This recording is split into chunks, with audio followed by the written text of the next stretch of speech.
अच्छा जी, बिस्मिल्लाह। Last class में हमने बेसिकली ये किया था कि हमने ये देखा था कि सर्वर इंस्टॉलेशन देखी थी, वीएम क्रिएशन देखी थी, और उसके बाद हमने एक्टिव डायरेक्टरी का रोल इंस्टॉल किया था। रोल्स के हवाले से हम कुछ डिस्कशन चल रही थी कि रोल्स बेसिकली क्या होते हैं, क्या करते हैं। देखिए, रोल्स का ताल्लुक आपके फंक्शंस के साथ होता है। मसलन जो फंक्शन आप परफॉर्म करना चाह रहे हैं ना, अकॉर्डिंगली आपको सर्वर के ऊपर वो रोल इंस्टॉल करना पड़ेगा। मसलन अगर आप अपने सर्वर को डीएसीपी सर्वर बनाना चाह रहे हैं तो आपको डीएसीपी सर्वर का रोल इंस्टॉल करना पड़ेगा। आप अपने सर्वर को वेब सर्वर बनाना चाह रहे हैं तो आपको आईईएस का रोल इंस्टॉल करना पड़ेगा। हाँ, आपको कल दिखाए तो थे 20 रोल जो हैं, सर्वर 2012 के 20 रोल्स हैं, ठीक है। और इसी तरह अगर आपने वेब सर्वर बनाना है तो आईईएस का रोल इंस्टॉल करेंगे। अब अगर आपने डोमेन बनानी है, अपने सर्वर को डोमेन कंट्रोलर बनाना है, तो आपको एक्टिव डायरेक्टरी डोमेन सर्विसेज का रोल इंस्टॉल करना पड़ता है, जो कि हमने लास्ट क्लास में यहाँ पे ऐड रोल एंड फीचर से यहाँ से हमने वो रोल इंस्टॉल किया था। ये आपके रोल पड़े होते हैं यहाँ पे बेसिकली दिस वन। यहाँ से हमने सेलेक्ट किया था एक्टिव डायरेक्टरी डोमेन सर्विसेज। अभी ये क्या शो कर रहा है, इंस्टॉल्ड। तो आप यहाँ से रोल इंस्टॉल कर सकते हैं। देखें, आप रोल यहाँ से भी इंस्टॉल कर सकते हैं, जीयूआई से भी, और पावर शेल से भी आप रोल इंस्टॉल कर सकते हैं। पावर शेल का है आइडिया? जैसे सीएमडी होता है उसमें भी उसी तरह से कमांड्स चलती हैं, लेकिन सीएमडी से पावर शेल बहुत ज़्यादा डिफरेंट है। सीएमडी के अंदर आपकी वो जिस तरह से वहाँ पे कमांड्स की कन्वेंशंस हैं, पावर शेल के अंदर उस तरह से नहीं है। पावर शेल के अंदर बेसिकली आपकी जो कमांड्स हैं वो दो चीज़ों का मजमूआ होता है। मसलन थोड़ा सा पावर शेल का इंट्रोडक्शन दे के फिर आपको आगे लेके चलता हूँ।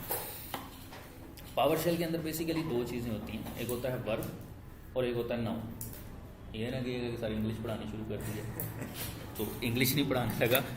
बेसिकली पावर शेल के अंदर दो चीज़ें, ये इसकी कमांड जो है ना, समझने के लिए, इसे अंडरस्टैंडिंग के लिए पावर शेल के अंदर दो चीज़ें होती हैं, एक होता है वर्ब और दूसरा होता है नाउन। वर्ब आपके एक्शन को जाहिर करता है कि आप करना क्या चाह रहे हैं, और नाउन वर्ब आपका एक्शन होगा। मसलन गेट, शो, इंस्टॉल, मूव, ये सारे क्या हैं, आपके एक्शन हैं। और वर्ब जो आप करना चाह रहे हैं, मसलन मैं अगर कहता हूँ मेरे पास वर्ब है इंस्टॉल हाइफन, क्या इंस्टॉल करना है जी, विंडोज़ फीचर।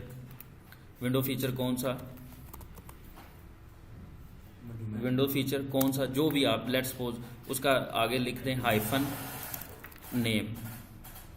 कौन सा करना है जी, लेट्स सपोज मैंने जी डीएसीपी का करना है, मैंने डीएसीपी का रोल इंस्टॉल करना है। तो इस तरह से आप ये इंस्टॉल आपका वर्ब आ गया और ये आपका नाउन आ गया, Windows feature. Install Windows feature, आगे कौन सा, जो भी। अब डिफरेंट है ना, तो आप कह देते हैं जी कि जिसका नाम है डीएसीपी। मसलन मेरे पास यहाँ पे ऑप्शन होती है, मैं यहाँ पे क्लिक करता हूँ, ये मेरा पावर शेल ओपन हो गया। अगर यहाँ से नहीं मिले, वैसे तो आपको यहाँ से मिल जाएगा, आप विंडोज़ में आ जाएं और यहाँ पे लिखें पावर, ये भी आपके सामने यहाँ पे भी है, और सर्च में भी आप पावर लिखेंगे तो फिर भी आपका पावर शेल ओपन हो जाएगा। ये आ गया मेरे पास मेरा पावर शेल। मैं यहाँ पे लेट्स सपोज अगर लिखता हूँ इंस्टॉल, अब मैं यहाँ पे टैब प्रेस कर रहा हूँ,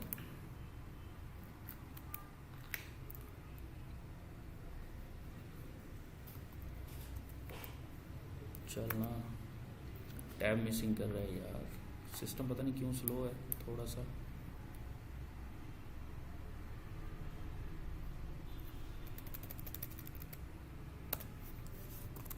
यहाँ पे बीच में स्पेस दिया हुआ था। इंस्टॉल विंडोज़ फीचर, कौन सा फीचर जी, लेट्स सपोज मैं डायरेक्ट लिख देता हूँ डीएसीपी। मैंने लिखा इंस्टॉल विंडोज़ फीचर डीएसीपी। तो मैं जब भी कोई फीचर इंस्टॉल करता हूँ ना, आप जब भी सर्वर के ऊपर कोई फीचर इंस्टॉल करते हैं, तो जैसे वो फीचर इंस्टॉल हो जाता है ना, तो फीचर की इंस्टॉलेशन के बाद यहाँ पे टूल्स में वो अवेलेबल हो जाता है। जैसा कि हमने एक्टिव डायरेक्टरी का रोल इंस्टॉल किया हुआ है, एक्टिव डायरेक्टरी का रोल इंस्टॉल किया हुआ है, तो मेरे पास यहाँ पे ये देखें टूल्स के अंदर एक्टिव डायरेक्टरी के सारे मॉड्यूल्स आ रहे हैं। अब अगर मैं यहाँ पे लिखता हूँ, मैंने पावर शेल के अंदर लिखा है इंस्टॉल विंडोज़ फीचर, कौन सा, डीएसीपी, मैं एंटर करता हूँ,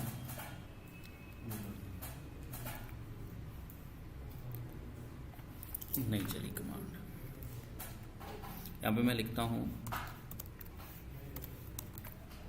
नेम DSCP।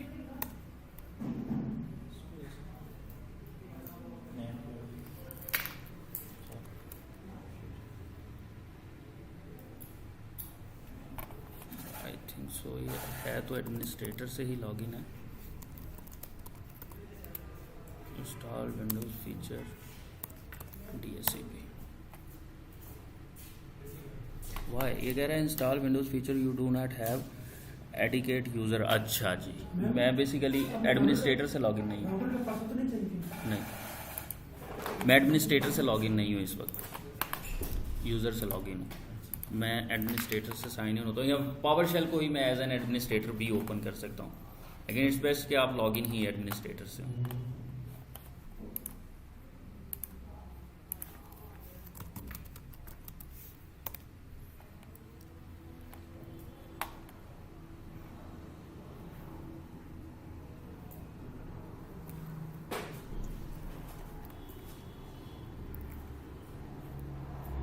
पावर शेल को ओपन करता हूँ जी।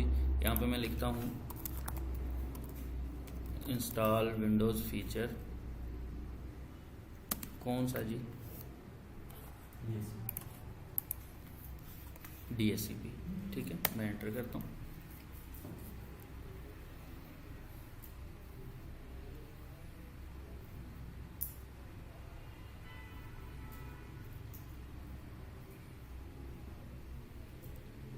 अब देखिए मैंने पावर शेल के थ्रू DSCP को इंस्टॉल किया है। ठीक है, इसे 100% होने दें।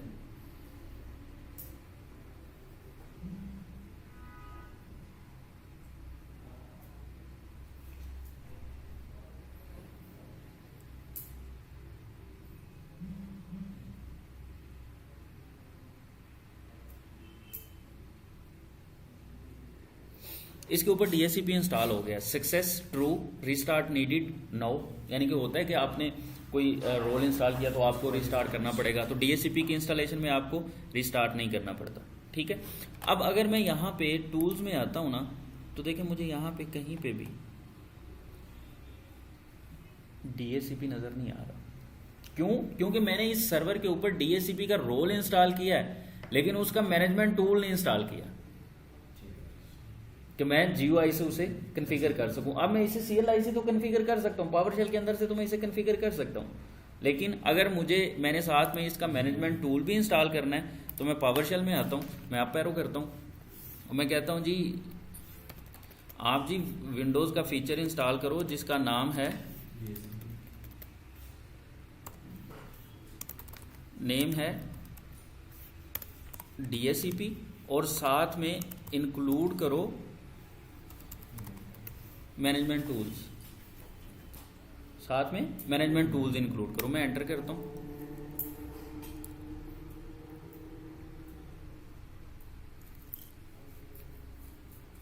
पहले इंस्टॉल हुआ था वो तो इंस्टॉल हो गया। ठीक है, अब अगर मैं यहाँ पे आता हूँ ना टूल्स के अंदर, तो ये DSCP मुझे यहाँ पे अवेलेबल हो रहा है। ठीक है, अदरवाइज अगर मैंने DSCP वैसे GUI से इंस्टॉल करना है तो मैं यहाँ पे ऐड रोल एंड फीचर में आऊँगा, नेक्स्ट करता हूँ, नेक्स्ट, ये DSCP अभी क्या है, इंस्टॉल्ड है। ठीक है, तो आप जो काम GUI से कर सकते हैं वही काम आप पावर शेल से भी कर सकते हैं। पावर शेल से वही काम कमांड्स के थ्रू होगा। ठीक है, GUI में आपके सामने लिखा हुआ है। क्लियर होती है बात? तो आपकी जो पावर शेल है वो बेसिकली बनता है वर्ब और नाउन के कलेक्टिवली, उसके मजमूए से। जो पावर शेल के CMD लेट्स हैं इन्हें कहते हैं cmdlets, PowerShell cmdlets, जो वर्ब और नाउन के मिलने से बनते हैं। देखिए पावर शेल के थ्रू आप बेसिकली बहुत सारे कम्प्लेक्स टास्क परफॉर्म कर सकते हैं with the collection of CMD lets, यानी कि मल्टीपल कमांड्स को मिला के आप एक लंबी चौड़ी कमांड बना लेते हैं, और वो सारे काम एक ही कमांड से हो जाते हैं। वो सारे के सारे काम एक ही कमांड से हो जाते हैं। अगर लेट्स सपोज मैं चाह रहा हूं कि मुझे देखना है कि मेरी पावर शेल के अंदर कौन कौन सी कमांड्स मैं रन कर सकता हूं, कौन कौन सी कमांड्स रन कर सकता हूं, तो मैं यहां पे लिखता हूं जी गेट कमांड। गेट मेरा एक्शन है कि मैं गेट करो क्या कमांड्स, मैं एंटर करता हूं। ये वो कमांड्स हैं जो आप पावर शेल के अंदर रन कर सकते हैं। क्लियर होती है बात? ये वो सारी कमांड्स हैं जो आप पावर शेल के अंदर रन कर सकते हैं।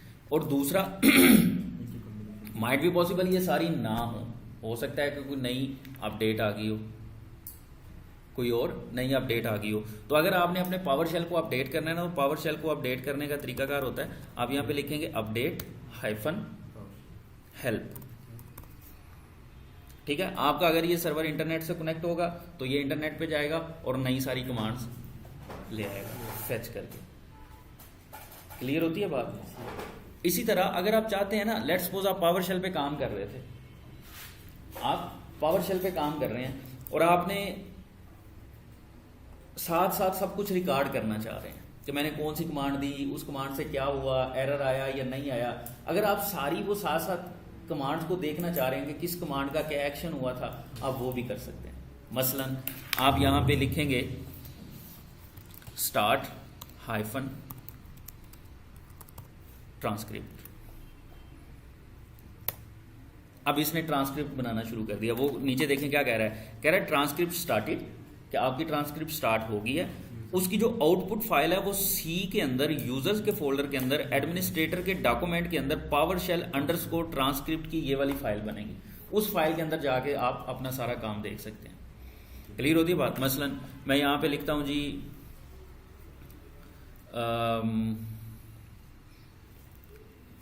लेट्स सपोज मैं लिखता हूं इंस्टॉल विंडोज फीचर, कौन सा, मैं कहता हूं RSAT ADDS इंस्टॉल। ये ऑलरेडी वैसे इंस्टॉल्ड है इस पर।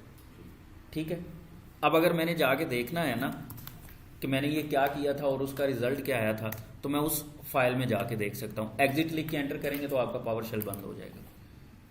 तो उसका कहाँ पे पाथ था जी? यूजर के अंदर, एडमिनिस्ट्रेटर के डॉक्यूमेंट के अंदर ये फाइल पड़ी हुई है। डबल क्लिक करें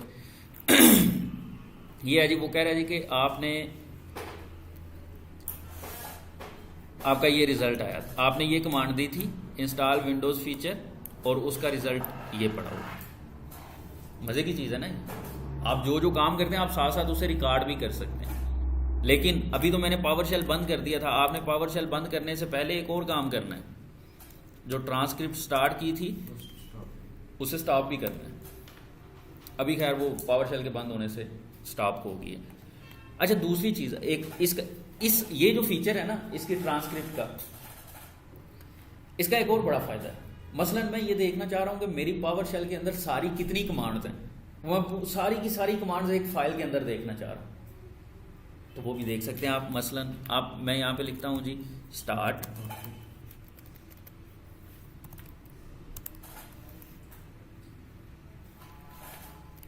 के स्पेलिंग गलत है,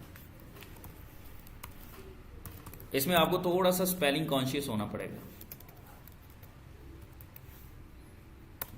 मैंने ट्रांसक्रिप्ट स्टार्ट की, अब मैं यहां पे कमांड देता हूं गेट कमांड। इससे क्या होगा, वो सारी कमांड्स यहां पे आएंगी और वो सारी की सारी रीड हो जाएंगी।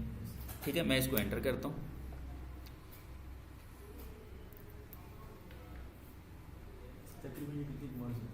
और मैं कहता हूं ये नई अपडेट्स आएंगी तो बढ़ जाएंगी, गिन के देख लेते हैं। स्टॉप ट्रांसक्रिप्ट को स्टॉप किया और एग्जिट देख लेते हैं। अभी फाइल के अंदर आ गई है, अभी हमारे पास ये फाइल पड़ी हुई है, इसके अंदर सारी कमांड लिखी है। अब इसमें आपके डिफरेंट एलियस होते हैं, फंक्शंस होते हैं, CMD लेट्स होती हैं। तो इन सब के कलेक्टिवली, इन सब को मिला के भी आप अपना काम ले सकते हैं। क्लियर होती है बात? इन सब को मिला के एक लंबी कमांड बना के आप उसे अपने कॉम्प्लेक्स टास्क परफॉर्म कर सकते हैं। ठीक है, तो ये आपके पास आपकी वो जितनी भी कमांड्स हैं उन सारी कमांड्स का कलेक्शन आ गया होगा। एक मिनट, अस्सलाम वालेकुम। वालेकुम सलाम, मैं ठीक हूँ, सॉरी जी। अच्छा, तो आप यहाँ से इन कमांड्स को इन CMD लेट्स का, फंक्शंस का, एलियस का एक कलेक्शन बना के भी आप अपना एक कम्प्लेक्स टास्क परफॉर्म कर सकते हैं। ठीक है, मसलन मैं यहाँ पे वापस पावर शेल में आता हूँ और पावर शेल के अंदर एक और चीज़ आपको दिखाता हूँ। मैं यहाँ पे कहता हूँ गेट हाइफन एलियस। एलियस से क्या मुराद है? मसलन यहाँ पे एक कमांड है मेरे पास स्टार्ट जॉब, ये कमांड है स्टार्ट जॉब। अगर मैं स्टार्ट जॉब की जगह लिख देता हूँ SAJB तो अल्टीमेटली कमांड यही रन होगी, क्योंकि ये उसका शॉर्टकट है। एलियस का आप कह लेंगे ये उसका शॉर्टकट है। तो आप एलियस भी यूज कर सकते हैं अपने काम, और आप खुद से अपने एलियस भी बना सकते हैं, अपनी मर्जी के एलियस भी बना सकते हैं। इसमें जो सबसे मजे की चीज है, आप इसके अंदर अपनी मर्जी के एलियस भी बना सकते हैं। ठीक है, तो ये एक छोटा सा पावर शेल का ओवरव्यू था। आगे चलते हैं अपने टॉपिक की तरफ। तो कल हमने इसके ऊपर एक्टिव डायरेक्टरी डोमेन सर्विसेज का रोल इंस्टॉल किया था। वो बेसिकली रोल हमने इसलिए इंस्टॉल किया था ताकि हम इसके ऊपर डोमेन कंट्रोलर बना सकें, इसको हम अपना डोमेन कंट्रोलर बना सकें। तो अगर हमने इसको डोमेन कंट्रोलर बनाना हो किसी भी सर्वर को, तो आप 2008-2003 के अंदर पहले क्या करते थे, आप CMD में आते थे और CMD में आके कमांड रन करते थे DC प्रोमो। CMD में आके कमांड रन करते थे DC प्रोमो और आगे विजिट चल पड़ता था। लेकिन सर्वर 2012 के अंदर अगर आप यही कमांड रन करें ना, तो ये आपको एक इन्फॉर्मेशन दे रहा है। ये एरर नहीं है, ये इन्फॉर्मेशन है। ये इन्फॉर्मेशन क्या है? कह रहा है the active directory domain services installation visit is relocated in server manager. For more information see this link. ठीक है, अगर आपने मजीद इसके बारे में पढ़ना है, जानना चाह रहे हैं, तो इस लिंक पे चले जाएं। अदरवाइज वो ये कह रहा है कि अब यहाँ पे DC प्रोमो नहीं चलती है, DC प्रोमो के विजिट को रीलोकेट कर दिया गया है। कहाँ पे? सर्वर मैनेजर के अंदर। और सर्वर मैनेजर के अंदर कहाँ पे रीलोकेट किया गया? ये नोटिफिकेशन पेन के अंदर। मैं यहाँ पे नोटिफिकेशन पेन पे क्लिक करता हूँ, ये देखें DHCP की इंस्टॉलेशन हमने की हुई है ना, उसका भी नोटिफिकेशन यहाँ पे आया हुआ। ये हमने इसको मैं फिलहाल बंद कर देता हूँ। अच्छा चले, खैर नहीं बंद हो रहा। तो यहाँ पे ये हमने जो इंस्टॉलेशन की थी, configuration required for active directory domain services at sys1। वो कॉन्फ़िगरेशन रिक्वायर्ड क्या है कि आप उस सर्वर को डोमेन कंट्रोलर प्रमोट करो। तो मैं करता हूं जी promote this server to a domain controller. मैं यहां पे क्लिक कर देता हूं, तो मेरे पास वही विजिट आ जाएगा जो DC प्रोमो से आता था। ठीक है, अब मेरे पास यहां पे देखें जी, इस विजिट के अंदर 3 ऑप्शन है। पहली ऑप्शन क्या है? पहली ऑप्शन कह रही है add a domain controller to an existing domain, कि ऑलरेडी एक डोमेन है उसके अंदर डोमेन कंट्रोलर लगाना है। तो क्या हमारे पास कोई डोमेन है? नहीं है। दूसरी ऑप्शन है add a new domain to an existing forest, कि एक नई डोमेन ऐड करनी है एक फॉरेस्ट के अंदर। तो हमारे पास फॉरेस्ट भी नहीं है, हमारा तो पहला सर्वर है। तो तीसरी ऑप्शन है ऐड अ न्यू फॉरेस्ट। तो मैं क्लिक करूंगा ऐड अ न्यू फॉरेस्ट पे। जैसे ही मैं ऐड अ न्यू फॉरेस्ट पे क्लिक करता हूं, तो ये मुझे कह रहा है रूट डोमेन नेम क्या है। ये जो वर्ड है ना रूट, इसको माइंड में रखना है, इसको आगे जाके डिस्कस करेंगे। ठीक है, क्या रखना है जी डोमेन का नाम? मैं लेट्स सपोज रख देता हूँ syscom.com। डोमेन का नाम मैंने रख दिया syscom. अच्छा, ये जरूरी नहीं है कि .com ही हो, .local भी हो सकता है, .test भी हो सकता है, लेकिन डॉट के साथ होना चाहिए। ठीक है, मैं इसका नाम रख देता हूँ .com और मैं नेक्स्ट करता हूँ।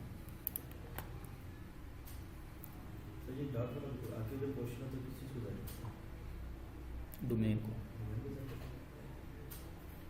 अच्छा, यहां पे मेरे पास देखें select functional level of the new forest and root domain. फिलहाल आप ऑन फेथ ले लें कि मैं इसका फंक्शन लेवल नीचे कर देता हूं। इसका फंक्शन लेवल में रख देता हूं 2008। तो फंक्शन लेवल आगे जाके हमने डिटेल में डिस्कस करनी, लेकिन फिलहाल मैं इसका फंक्शन लेवल कर देता हूं 2008। ठीक है, अभी के लिए मैं आपको इतना बता देता हूं कि अगर मैंने इसका फंक्शन लेवल रख दिया 2012 R2, अगर मैं इसका फंक्शन लेवल रख देता हूँ 2012 R2, और आने वाले वक्त में मुझे कोई ऐसा server as a domain controller इस इन्वायरमेंट में लाना पड़ जाता है जो सर्वर 2012 हो, R2 ना हो, 2012 हो या 2008 R2 हो या 2008 हो, तो मैं उसको domain as a domain controller नहीं ला सकता, क्योंकि मेरा फंक्शनल लेवल क्या है 2012 R2। ठीक है, तो यहाँ पे मुझे एक पासवर्ड देना है। ये पासवर्ड DSRM पासवर्ड होता है। ये पासवर्ड बेसिकली तब यूज़ होता है अगर आपकी डायरेक्टरी क्रैश कर जाए, तो उसको रिकवर करने के लिए ये पासवर्ड यूज़ किया जाता है। मैं इसको नेक्स्ट करता हूँ। DNS ऑप्शन है, इसे फिलहाल छोड़ दें, नेक्स्ट करता हूँ। यहाँ पे मेरा एक नेट बायोस नेम जनरेट होगा। इस नेट बायोस नेम से क्या मुराद है, इस नेट बायोस नेम सिस्कॉम होगा। नेट बायोस नेम जो जनरेट होगा वो होगा सिस्कॉम।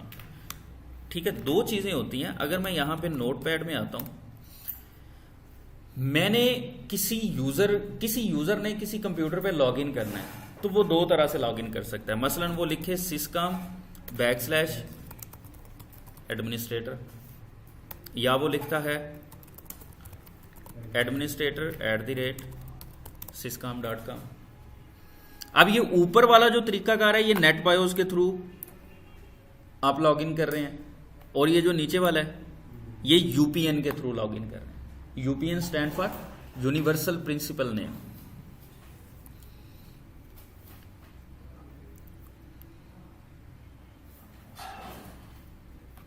इसे क्या कहते हैं जी, यूनिवर्सल प्रिंसिपल नेम।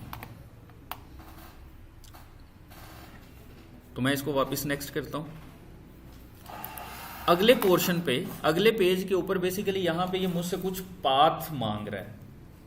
वो पाथ क्या है, देखें, जब आपका डोमेन कंट्रोलर प्रमोट होगा, आपकी बेसिकली एक्टिव डायरेक्टरी कन्फिगर होगी। तो एक्टिव डायरेक्टरी क्या है, एक डेटाबेस है। एक्टिव डायरेक्टरी एक डेटाबेस है, तो डेफिनेटली डेटाबेस कहीं ना कहीं तो रखी जाएगी ना। तो ये वो पाथ बता रहा है जहां पे आपकी डेटाबेस रखी जाएगी। यानी कि सी के अंदर, विंडोज के फोल्डर के अंदर एक फोल्डर बनेगा NTDS का, और उस फोल्डर के अंदर ये डेटाबेस रखी जाएगी, और उसी फोल्डर के अंदर उस डेटाबेस की लॉग फाइल्स भी होंगी। ठीक है, बेसिकली इस डोमेन कंट्रोलर प्रमोशन के दौरान दो फोल्डर्स क्रिएट होंगे। एक फोल्डर क्रिएट होगा NTDS का, और एक फोल्डर क्रिएट होगा sysvol का। NTDS के फोल्डर के अंदर आपकी डेटाबेस फाइल रखी जाएगी। उस डेटाबेस फाइल का नाम होता है ntds.dat। डेटाबेस फाइल का नाम क्या है जी, ntds.dat।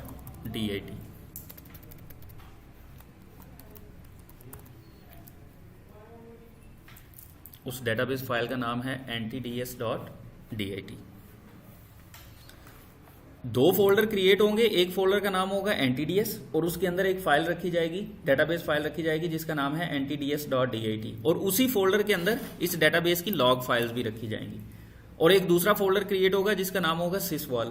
sysvol के फोल्डर के अंदर दो चीजें होंगी, आपके डोमेन के अंदर जितने भी स्क्रिप्ट्स होंगे और आपकी डोमेन की जितनी भी पॉलिसीज होंगी, वो सारी sysvol के फोल्डर में पड़ी होंगी। मैं अगर अभी आता हूं ना आपकी सी विंडोज के अंदर, तो यहां पे मैं S प्रेस कर रहा हूं, यहां पे आपको देखें कोई sysvol का फोल्डर नजर आया,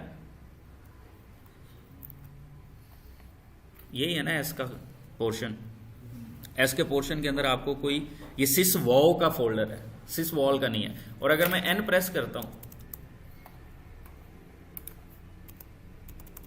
N नाम का कोई फोल्डर ही नहीं है जो N से शुरू होता हो। ठीक है, लेकिन आफ्टर डोमेन कंट्रोल प्रमोशन आप जब यहां पे आके देखेंगे तो यहां पे ये दोनों फोल्डर क्रिएटेड होंगे। मैं इसको नेक्स्ट करता हूं। रिव्यू ऑप्शन है, यहां पे बेसिकली वो ये कह रहा है कि आपने अभी तक जो जो कॉन्फ़िगर किया है वो सारी ऑप्शंस ये हैं। उसके बाद प्री रिक्विजिट चेक है। प्री रिक्विजिट चेक ये एक बहुत ज़बरदस्त ऑप्शन है। मसलन ये अभी इसने कॉन्फ़िगरेशन स्टार्ट नहीं की, अभी इसने प्रमोशन स्टार्ट नहीं की है, ये उससे पहले ही प्री रिक्विजिट चेक करेगा कि कहीं कोई चीज़ मिसिंग तो नहीं है जो इंस्टॉलेशन में प्रॉब्लम क्रिएट कर सके। अगर मिसिंग होगी तो ये बता देगा यार ये चीज़ मिस है, पहले इसे ठीक कर लो। अदरवाइज क्या होता है कि अगर ये ऐसे इंस्टॉलेशन शुरू कर देता, अब डायरेक्टरी कन्फिगर हो रही है और बीच में जाके एरर आ गया, अब ना आगे के ना पीछे के। ठीक है, इसलिए ये एक चेक रखा गया यहाँ पे। अब मैं इंस्टॉल पे क्लिक करता हूँ। जैसे ही मैं इंस्टॉल पे क्लिक करता हूँ तो जी ये स्टार्टिंग आपकी डोमेन कंट्रोल प्रमोशन स्टार्ट होगी। जब तक ये इंस्टॉल होता है तब तक हम अपने इस क्लाइंट पे आ जाते हैं। इसको हमने इंस्टॉलेशन पे लगाया हुआ था, इसको थोड़ा आगे लेके चलते हैं। ये देखें यहाँ पे क्या लिखा, waiting for DNS installation to finish. DNS का तो हमने कहीं जिक्र ही नहीं किया। याद रखिएगा कि जब आप डोमेन कंट्रोलर प्रमोट करते हैं ना, तो डोमेन कंट्रोलर की प्रमोशन के साथ ही आपका डीएनएस भी इंस्टॉल हो जाता है। अब वो क्यों इंस्टॉल हो जाता है? वो इसलिए इंस्टॉल होता है कि देखें, यूज़र ने लॉगिन करना है, और यूज़र ने लॉगिन के टाइम पे क्या लिखना है? अपना नाम @डोमेन नेम। अब कंप्यूटर को क्या पता हो कि डोमेन नेम क्या होता है? कंप्यूटर किसको समझता है? आईपी को। तो वहां से रिक्वेस्ट पहले डीएनएस के पास आएगी, वहां से आईपी रिजॉल्व होगा और फिर आगे कम्युनिकेशन स्टार्ट होगी। क्लियर होती है बात?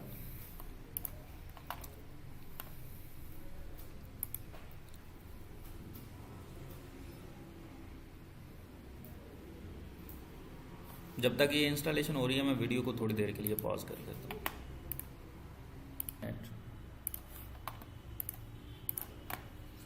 लेकिन जी, ये आपका सर्वर डोमेन कंट्रोलर कॉन्फ़िगर हो गया और उसके बाद ये रिस्टार्ट हुआ है। ये रिस्टार्ट होकर वापस आता है, तब तक हम अपने क्लाइंट को कॉन्फ़िगर कर देते हैं। क्लाइंट कॉन्फ़िगरेशन के लिए मैंने बेसिकली इन दोनों को सेम नेटवर्क पे रखना चाह रहा हूँ।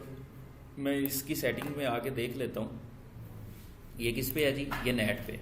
अब अगर ये नेट स्विच पे है तो मुझे उसको भी नेट स्विच पे ही रखना पड़ेगा, अगर मैं चाहता हूँ कि ये दोनों आपस में कम्युनिकेशन करें। तो ये भी नेट पे।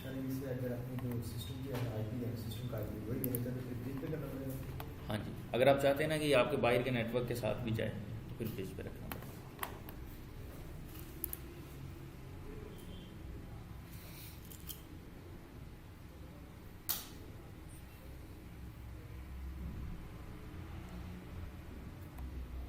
तो हमारे इन्वायरमेंट के अंदर ये दोनों मशीन्स एक ही नेटवर्क के ऊपर हैं। ये हमारा क्लाइंट आ जाता है तो इसके ऊपर हम आईपी कॉन्फ़िगर करते हैं।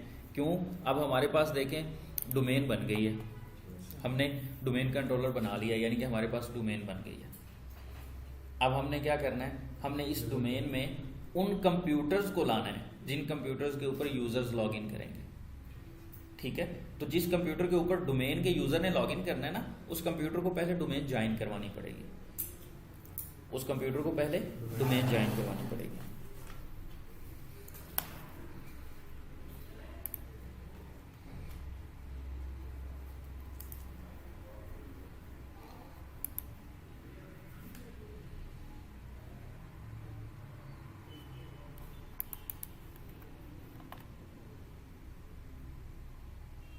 मैं आपको दो तरह से डोमेन ज्वाइनिंग करवाऊंगा, एक ऑनलाइन डोमेन ज्वाइनिंग और एक ऑफलाइन डोमेन ज्वाइनिंग। ठीक है, दो तरह से बेसिकली आप डोमेन, हाँ ऑनलाइन के दोनों क्लाइंट और डोमेन कंट्रोलर के दरमियान कम्युनिकेशन है, इसे हम कहेंगे ऑनलाइन डोमेन ज्वाइनिंग। और दूसरा सिनेरियो है कि क्लाइंट और डोमेन कंट्रोलर के दरमियान कम्युनिकेशन नहीं है, लेकिन फिर भी आपका कंप्यूटर डोमेन ज्वाइन कर सकता है। ऑनलाइन डोमेन ज्वाइनिंग में तो सीधी सी बात है कि क्लाइंट डोमेन कंट्रोलर के पास आएगा, डोमेन कंट्रोलर उसे ज्वाइन करवा देगा। लेकिन ऑफलाइन वो थोड़ा सा डिफरेंट है।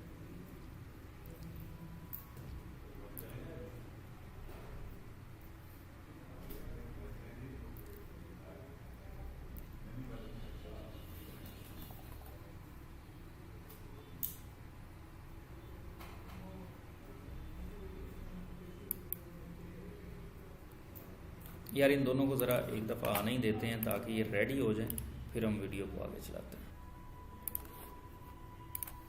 अच्छा जी, हमारे पास दोनों मशीन्स आ गई। ये हमारा डोमेन कंट्रोलर प्रमोट हो चुका है। डोमेन कंट्रोलर अगर मैं अभी इसकी सी में आके देखता हूँ ना विंडोज़ के अंदर,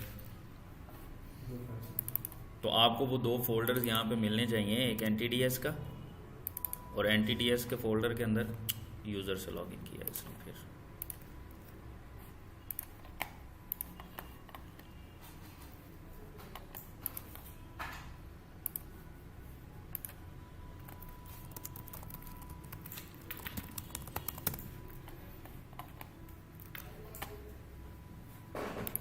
सी के अंदर विंडोज़ के फोल्डर के अंदर NTDS का फोल्डर और ये आपकी पड़ी हुई है NTDS.dit। ठीक है, इसी तरह अगर आप sysvol को सर्च करें तो ये आपका sysvol का फोल्डर है। क्लियर?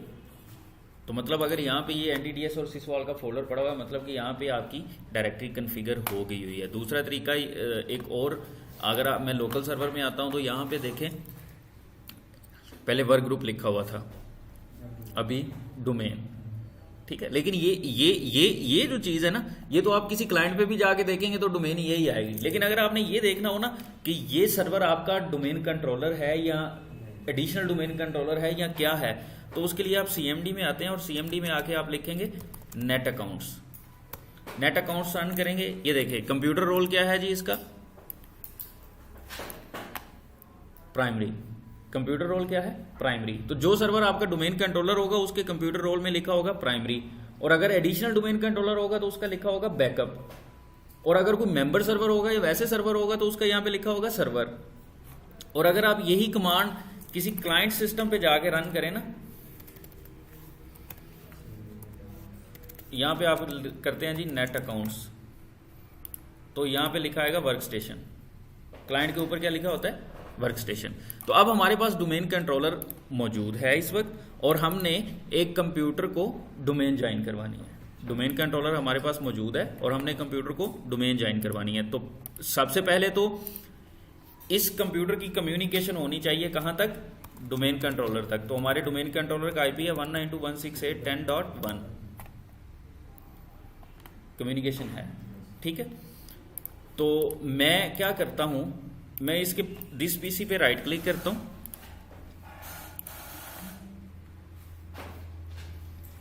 चेंज सेटिंग पे क्लिक करूंगा, ठीक है। यहां पे चेंज सेटिंग पे क्लिक करता हूं,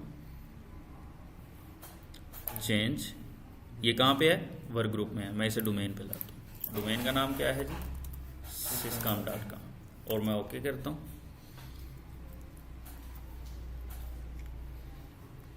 अगर एक दफ़ा डोमेन जाने हुआ हो सिस्टम जी जी तो हम वर्कफुल में ऑटोमेटिकली GUI के थ्रू कर सकते हैं वापस? जी कर सकते हैं, एडमिनिस्ट्रेटर के क्रीडेंशियल्स के साथ,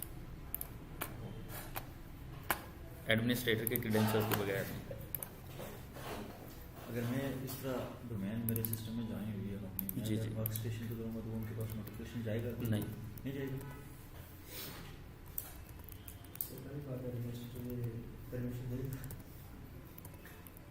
अच्छा देखिए, यहाँ पे ना आपको ये DNS देना ज़रूरी है। ये जो हमें एरर आया ना, ये भी DNS की वजह से एरर आया।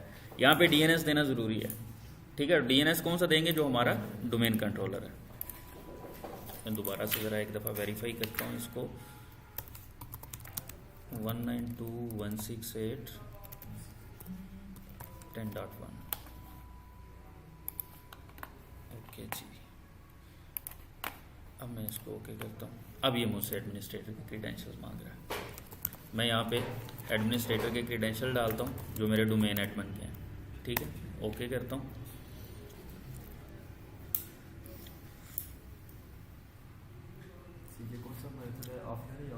ये ऑनलाइन है ना, कम्युनिकेशन के साथ हो रहा है ना, डोमेन कंट्रोलर के साथ कम्युनिकेशन के साथ हो रहा है। ये क्या है जी, welcome to the syscom.com domain. वैसे आपकी ज़्यादातर जो डोमेन ज्वाइनिंग होती है ऑनलाइन ही होती है, ऑफलाइन नहीं होती कहीं पे भी। लेकिन ऑफलाइन की जो कि एक ऑप्शन है, इसलिए आपको बता रहा हूँ, करवानी पड़ सकती है कभी ना कभी। तो डोमेन ज्वाइनिंग के बाद आपके कंप्यूटर का रीस्टार्ट होना ज़रूरी है, ठीक है। मैं इसको क्लोज करता हूँ और ये आपका कंप्यूटर रीस्टार्ट होगा, वापस आएगा और ये डोमेन ज्वाइन कर चुका होगा। मुझे ये बताएं, कंप्यूटर रिस्टार्ट कब मांगता है?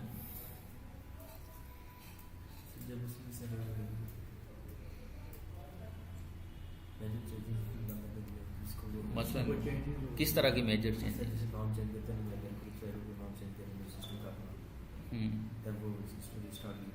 अगर मैं चेंजेस की बात करूं तो मैं अगर कोई सॉफ्टवेयर इंस्टॉल करता हूं, नहीं, अगर मैं कोई सॉफ्टवेयर इंस्टॉल करता हूं तो हमारे ऑपरेटिंग सिस्टम में मॉडिफिकेशन तो हो गई ना। तो कुछ सॉफ्टवेयर के केस में वो मांगता है रीस्टार्ट, कुछ सॉफ्टवेयर के केस में नहीं मांगता। किसको? नहीं, देखें, हमें कंप्यूटर हमेशा रीस्टार्ट तब मांगता है जब आप कंप्यूटर की सिस्टम प्रॉपर्टीज के अंदर कोई चेंज करते हैं। कंप्यूटर की सिस्टम प्रॉपर्टीज के अंदर जब कोई चेंज करते हैं तो तब कंप्यूटर को रीस्टार्ट होना पड़ता है। या यूं कह लें कि जब आप कंप्यूटर की सिस्टम प्रॉपर्टीज या उसकी रजिस्ट्री की वैल्यूज कहीं पे कुछ चेंज होती हैं तो तब भी कंप्यूटर रीस्टार्ट मांगता है।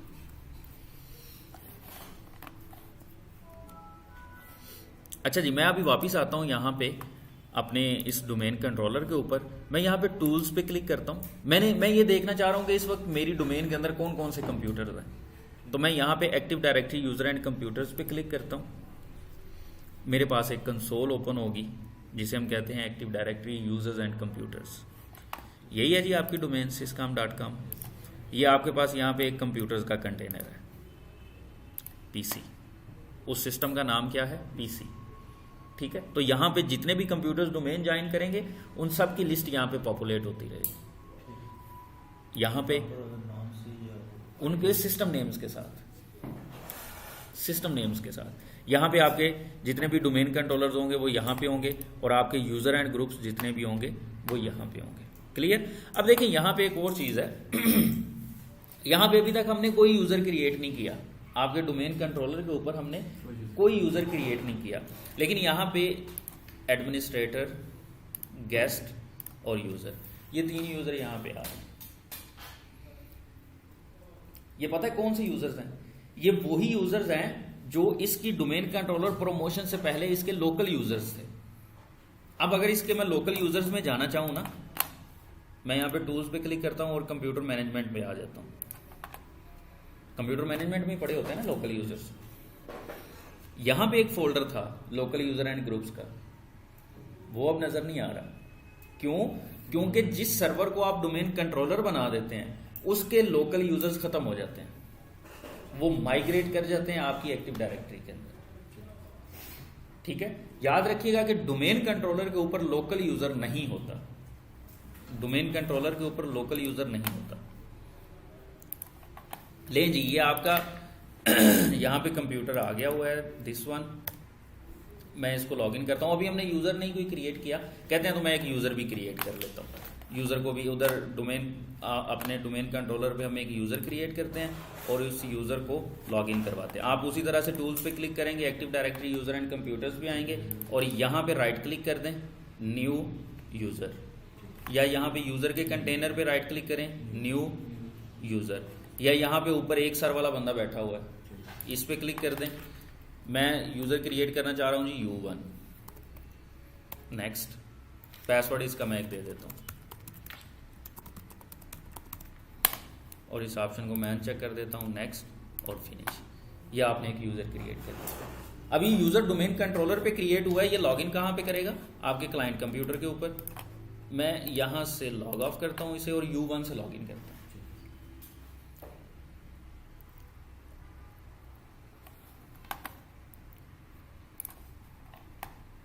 स्विच यूज़र, अदर यूज़र, क्या है जी यूज़र का नाम? U1 और पासवर्ड। देखिए इस यूज़र का इस कंप्यूटर के ऊपर पहला लॉगिन है, तो जब यूज़र किसी कंप्यूटर के ऊपर पहला लॉगिन करता है तो उस कंप्यूटर के अंदर उसका प्रोफाइल क्रिएट होता है। ये जो लिखा आ रहा है ना, preparing your desktop, basically backend पे इस यूज़र का प्रोफाइल क्रिएट हो रहा है। आगे जाके हम देखेंगे प्रोफाइल क्या होता है। तो ये यूज़र हमने कहाँ पे क्रिएट किया? डोमेन कंट्रोलर के ऊपर, यानी कि मैनेज हमने इस यूज़र को डोमेन कंट्रोलर से किया और लॉगिन कहाँ पे कर रहा है? आपके कंप्यूटर के ऊपर, क्लाइंट कंप्यूटर के ऊपर। ठीक है, क्लियर होती है बात? नहीं, एनटीटीएस के साथ उसका ताल्लुक नहीं होता, देखेंगे उसको। क्लियर होती है बात? तो यूज़र क्रिएशन ओके हुई, डोमेन ज्वाइनिंग भी ओके है। अब मैं ऑफलाइन डोमेन ज्वाइनिंग का बताता हूँ। ऑफलाइन डोमेन ज्वाइनिंग के लिए सबसे पहले तो मुझे जो है इस कंप्यूटर की कनेक्टिविटी ख़त्म करनी पड़ेगी। मैं लोकल यूज़र से लॉगिन करता हूँ। अगर आप किसी कंप्यूटर के लोकल यूज़र से लॉगिन करना चाहें तो कैसे करेंगे?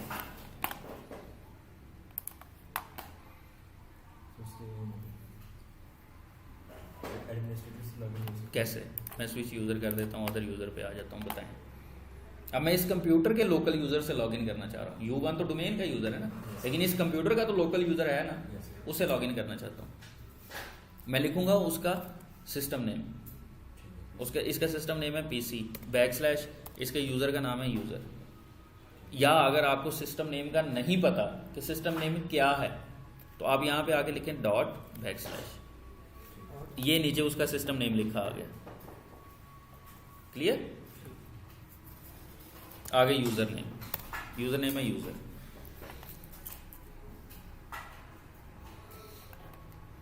अब इस कंप्यूटर ने चूंकि डोमेन ज्वाइन की हुई है, इसे ही मैंने दोबारा से ऑफलाइन डोमेन ज्वाइनिंग करवानी है, तो मैं एक काम करता हूँ, मैं सबसे पहले इसे ना डोमेन से हटा देता हूँ।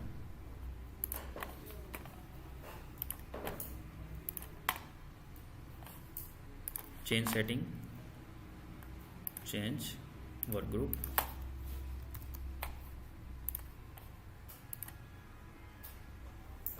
ये कह रहा है after you leave the domain you will need, आपको एडमिनिस्ट्रेटर के पासवर्ड की जरूरत है। मैं कहता हूँ ठीक है मेरे पास।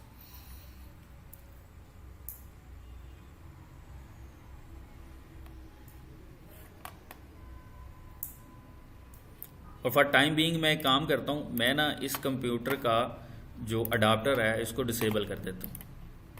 अडाप्टर डिसेबल करने से इसकी कम्युनिकेशन ख़त्म हो जाएगी।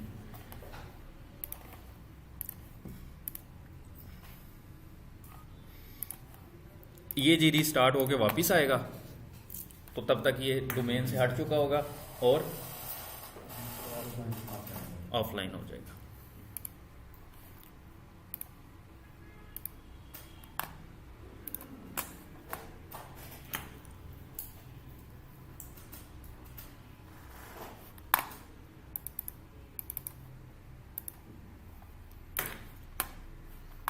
नजर आ रहा है? अब इसके नीचे एक वो ब्लैक कलर का डिसेबल का निशान बन गया। ठीक है, मैं काम करता हूँ, मैं यहाँ पे CMD में आता हूँ।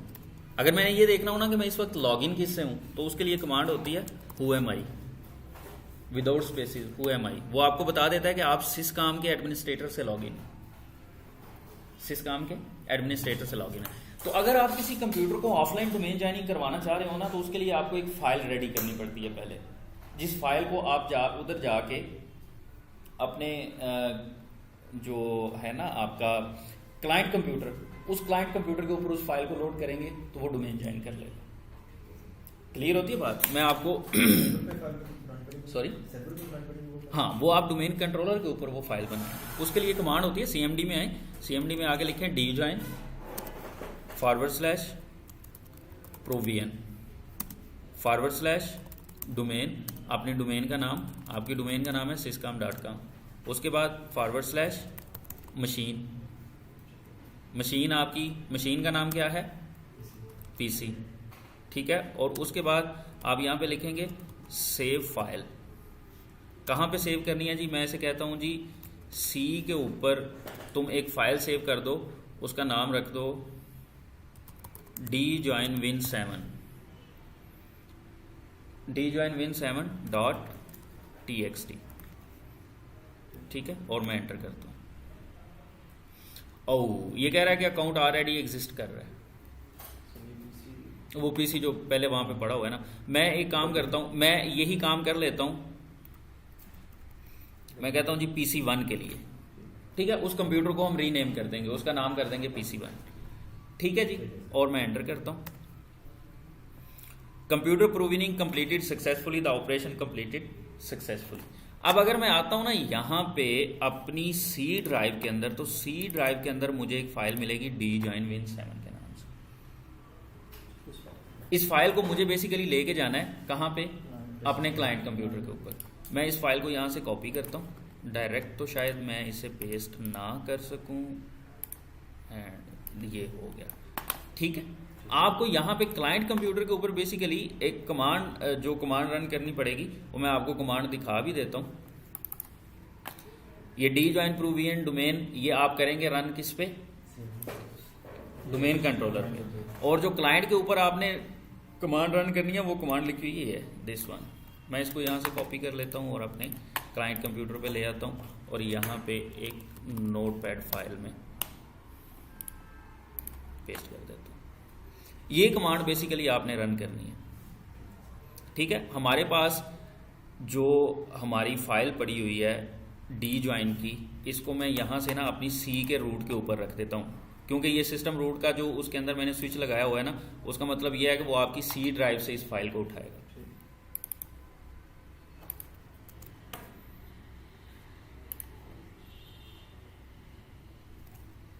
ये आपकी फाइल आ गई यहाँ पे। अब यहाँ पे मैं CMD में आता हूँ,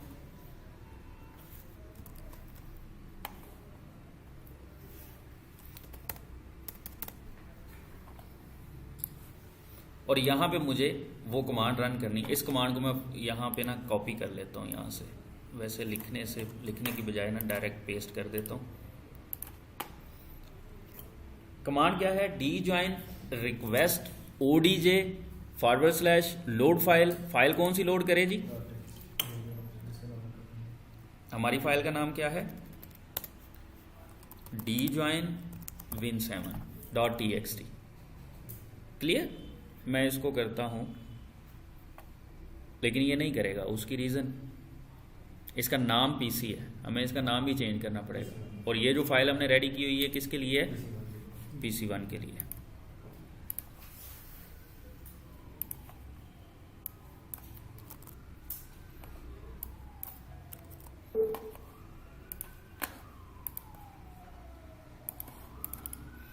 हम सबसे पहले तो इसका नाम, इसको रीनेम करता हूं मैं,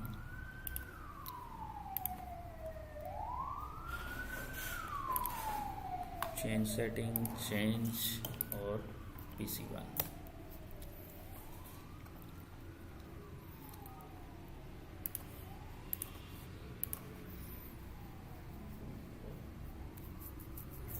ये कंप्यूटर ऑफलाइन है, अभी ऑनलाइन नहीं है, इसका हमने नेटवर्क अडाप्टर बंद किया हुआ है।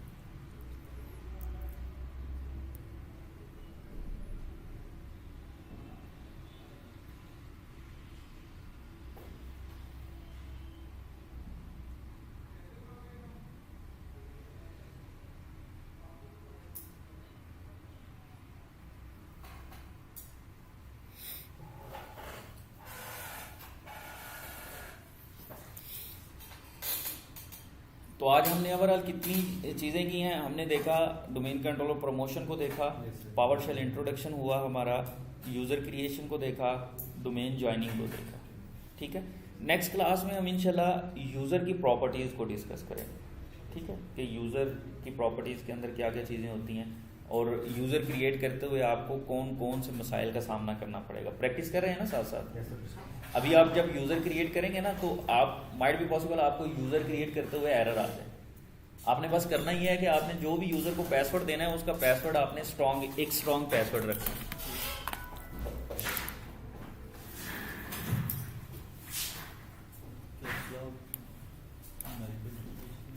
हाँ जी,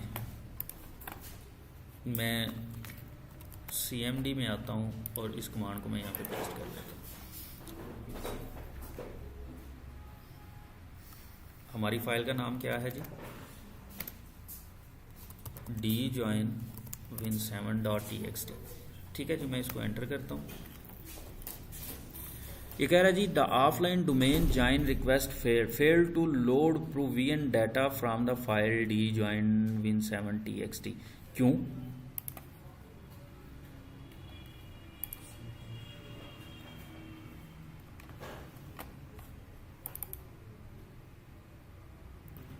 djoin win7 नाम ठीक लिख रहे हैं ना हम।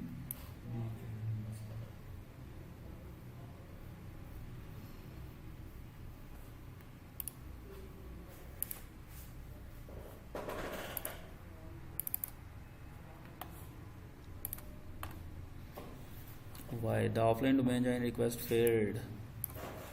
The system cannot find the file specified. Okay.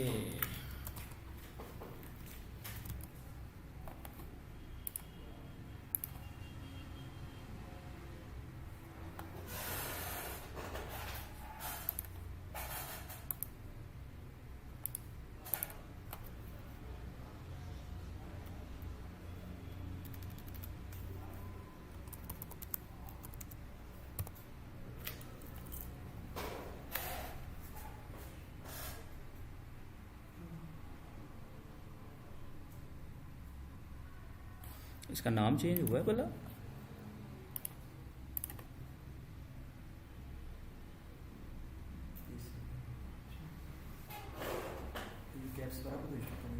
नहीं उसका इशू होता नहीं है।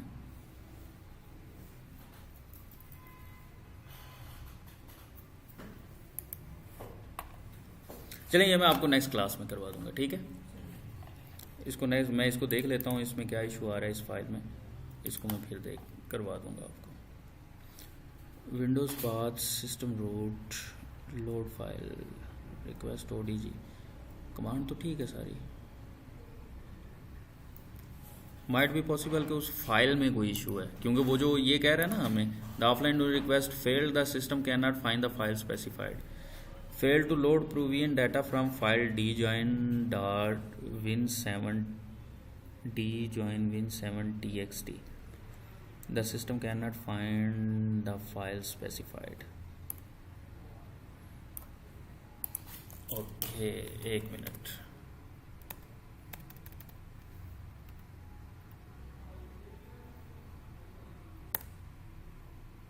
लें जी, असल में वो हमारा पार्ट ठीक नहीं था CMD का, ठीक है। The offline domain request completed successfully, a reboot is required for changes to be applied, ठीक है। अब क्या है, इसे मैं रीबूट करूंगा और ये डोमेन ज्वाइन कर चुका होगा।